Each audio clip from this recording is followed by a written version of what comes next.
in collaborazione con Glam Vision e K-Facli. Funerale di Andrea Papi, una folla immensa a Caldesi. Vivrà in eterno nei nostri cuori e ricordi.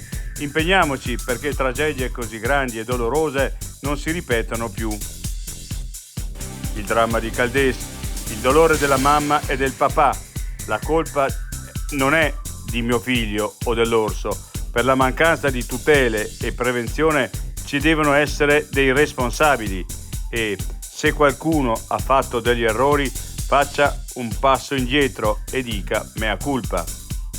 Ancora sulla tragedia di Caldesi, l'orsa JJ4 ha ucciso Andrea Papi, l'individuazione dalle analisi genetiche.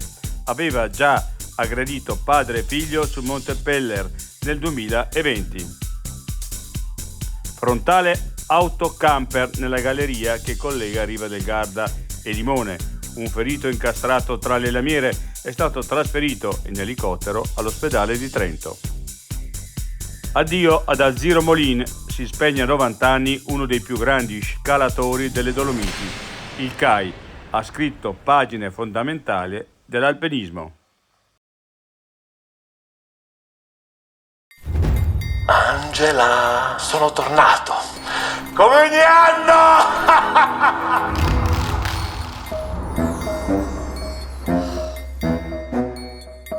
Ti stai divertendo, eh? E io chiamo il K-Facli. No, il K-Facli no. Quando si avvicina l'ora del 7:30, non preoccuparti, c'è il K-Facli. Veloci e affidabili come sempre. Prenota subito il tuo appuntamento su kfacli.it